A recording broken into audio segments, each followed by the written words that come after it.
Bonjour, aujourd'hui je vais vous parler d'une compétence essentielle pour tout ingénieur, la négociation. Qu'on travaille sur un chantier, en bureau d'études ou en gestion de projet, il faut savoir négocier. Et bien le faire. Mais attention, négocier ce n'est pas seulement défendre ses intérêts, c'est aussi trouver un compromis éthique et responsable en respectant les besoins de toutes les parties prenantes. Alors, comment devient-on un ingénieur capable de mener des négociations efficaces et équilibrées? C'est ce qu'on va voir ensemble. Négocier, c'est comprendre avant de convaincre. La première étape d'une négociation, c'est l'écoute. Avant de proposer une solution, il faut comprendre les attentes de son interlocuteur. Un bon négociateur pose les bonnes questions et reformule pour s'assurer que tout est clair. Un premier soft skills, c'est l'empathie professionnelle. L'ingénieur ne négocie pas uniquement pour lui, mais pour l'ensemble du projet. Il doit se mettre à la place des autres acteurs, entreprises, clients, collectivités. Comprendre leurs contraintes permet de proposer des solutions qui conviennent à tous.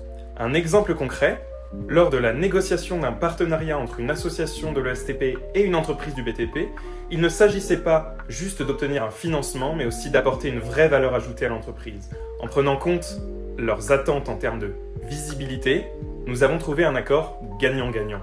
Une négociation ne suit jamais un plan parfait. Il faut être capable d'improviser, de reformuler ses propositions et d'ajuster ses arguments en fonction des réactions de l'autre partie. Flexibilité cognitive. Un ingénieur doit être capable de jongler entre plusieurs options et de réagir rapidement face aux imprévus. Un autre exemple concret pour ce soft skills est que lors de cette négociation, l'entreprise a proposé un budget inférieur à nos attentes.